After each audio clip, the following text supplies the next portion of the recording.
make soldiers better prepared for emergency first aid in combat situations, that's the aim of a new training scenario at the CF Leadership and Recruit School in Saint-Jean.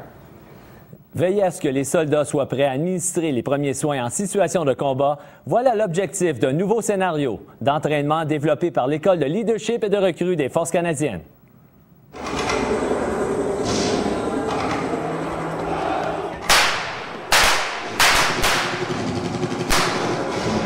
Le scénario, en fait, ce que l'on tente de reproduire, et je pense qu'on le réussit assez bien, c'est deux terroristes qui s'amènent en véhicule au niveau de la barrière frontale d'un camp en théâtre opérationnel et entrent en collision dans le bunker dans le but d'en tuer les occupants ainsi que les soldats qui sont à la barrière.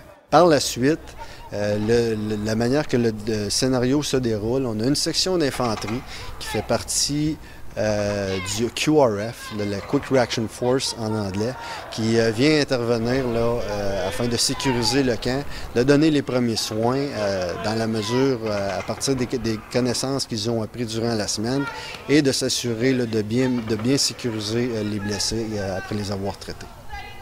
Ce que ça apporte de plus comme dimension, c'est de leur montrer ce que c'est que de travailler dans un milieu quelquefois chaotique, où est-ce que la compréhension des directives n'est pas toujours facile. Donc, se concentrer lorsqu'on a des directives, de tenter de se concentrer lorsqu'on a un stress qui nous envahit, lorsqu'on a l'ennemi qui nous tire dessus.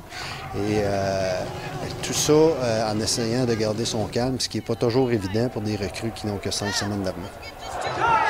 C'est vraiment, je me suis aperçu dans la situation de guerre comme en Afghanistan, c'est vraiment très, très chaotique. Puis il faut vraiment que j'apprenne tout par cœur pour vraiment bien réagir. C'est important de vraiment tout pratiquer à tous les jours pour vraiment savoir quoi faire en situation d'urgence. Comment se placer avec le chaos, recevoir les ordres, entendre les ordres bien comme il faut, comment réagir, savoir si les ordres sont bien placés.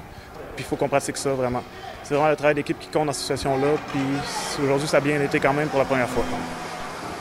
Si je comparais la formation que l'on donne présentement à celle que j'ai eue lorsque j'ai joint les forces au début des années 90, je dirais que oui, les soldats sont mieux préparés que nous l'étions à l'époque. Jamais oublier que ce qui se passe en Afghanistan, ce que l'on voit aux nouvelles présentement, pour tous les morts que l'on voit aux nouvelles, bien, il y a beaucoup de gens blessés dont on ne parle pas ou pratiquement pas.